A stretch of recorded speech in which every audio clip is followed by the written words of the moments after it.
Ils sont là depuis 500 millions d'années. Ils ont des capacités cognitives encore inconnues. Ils ont 8 bras, 3 cœurs et 9 cerveaux. Ils sont en train de supplanter les chatons dans la culture Internet. Ils étendent leur emprise sur la gastronomie et la sexualité. Ils savent fabriquer des pièges et utiliser des outils. Et si les humains venaient à disparaître, on pense que ce seraient eux, les maîtres de la planète.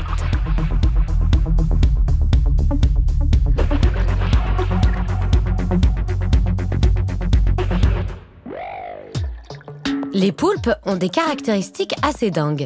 Leur peau est en caoutchouc, ils peuvent changer de couleur en un claquement de doigts. Comme ça. Certains poulpes savent même prédire l'avenir. Vous connaissez Paul le poulpe?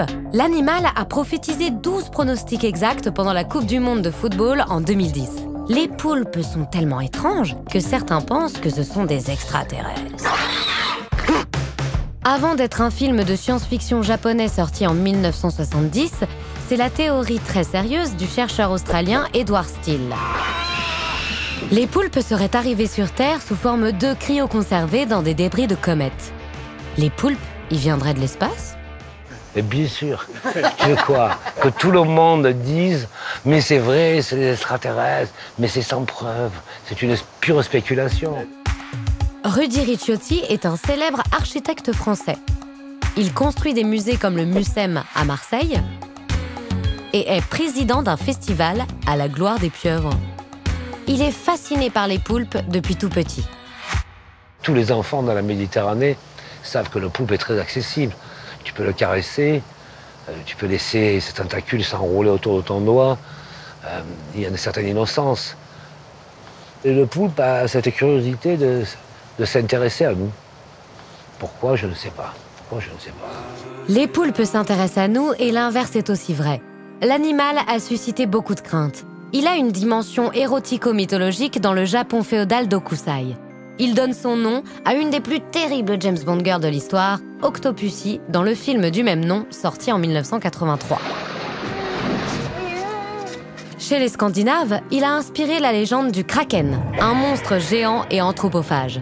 Ce céphalopode médiéval refait régulièrement surface, de 20 000 lieues sous les mers à Pirates des Caraïbes 2.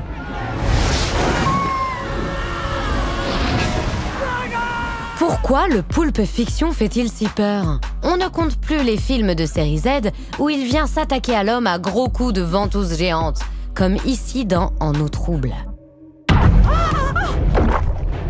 C'est si dangereux que ça, un poulpe?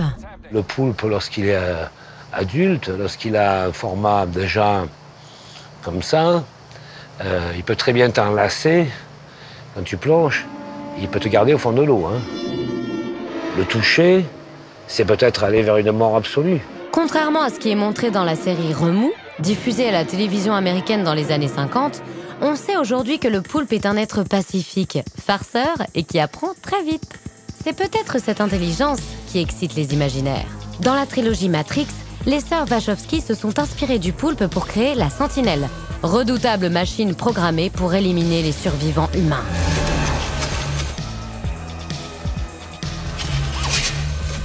Ce grand remplacement poulpesque, c'est une vraie théorie.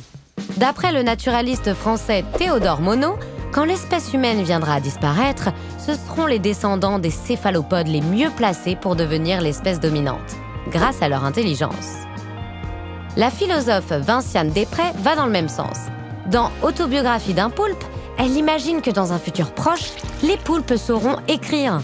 Ils crachent déjà de l'encre pour se camoufler. Ils apprendront bientôt à maîtriser leur jet pour raconter leur vie en calligraphie. C'est assez incroyable. Vous connaissez l'expérience de cet aquarium dans lequel on a mis un bocal avec un appât fermé par un couvercle qui se visse et le poulpe est dans l'aquarium, touche et saisit le bocal et il finit par ouvrir le bocal. Sauf que le bocal, c'est connaître le mouvement circulaire pour l'ouvrir et pas l'arracher par extraction forcée. Donc le poulpe dévisse le couvercle du bocal et le dévisse dans le bon sens. Les poulpes se débarrassent peu à peu de cette image monstrueuse qui leur colle à la ventouse. On y voit désormais un potentiel animal de compagnie.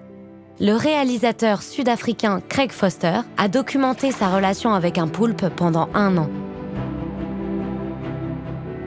Le film a gagné l'Oscar du meilleur documentaire en 2021. C'est pas la peine d'aller à l'opéra pour vivre Shakespeare. Il suffit de mettre un masque et d'observer un poulpe sous la mer. Et là, tu as un opéra incroyable. Tu vivrai con me in un'isola fantastica.